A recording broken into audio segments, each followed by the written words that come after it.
নমস্কার বন্ধুরা, আমি বিশ্বজিৎ। আপনারা দেখছেন ওল গার্ডেন। ফিরে এলাম আবার একটি নতুন ভিডিও নিয়ে। বন্ধুরা, আজকের ভিডিওতে আমি দেখাতে চলেছি কিভাবে আপনারা ছোট্ট একটি চারা থেকে উন্নত মানের নতুন একটি আমের চারা তৈরি করবেন। এর জন্য আমাদের প্রয়োজন একটি ছোট্ট আমের চারা। তারপরে আমরা ঠিক আমের চারাটির মাঝ বরাবর এভাবে কেটে নিয়ে চাকু দিয়ে মাঝ বরাবর ফালটি করে নেব, ঠিক এইভাবে। তারপরে আমরা নিজেদের পছন্দ অনুসারে একটি আমের সায়ন বা কুশি সংগ্রহ করে নেব।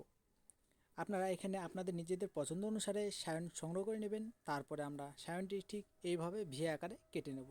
তারপরে আমরা সেই ছোট্ট চারাটিতে সায়নটি বসিয়ে দেব, ঠিক এইভাবে। তারপরে আমাদের প্রয়োজন পড়বে একটি পলিটেপ।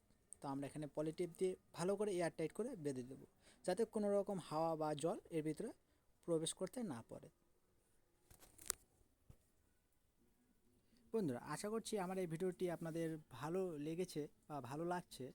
যদি ভালো লেগে থাকে তাহলে ভিডিওতে একটি লাইক এবং আমার চ্যানেলে নতুন হয়ে থাকলে অবশ্যই সাবস্ক্রাইব করবেন। দেখা হচ্ছে পরবর্তী ভিডিওতে।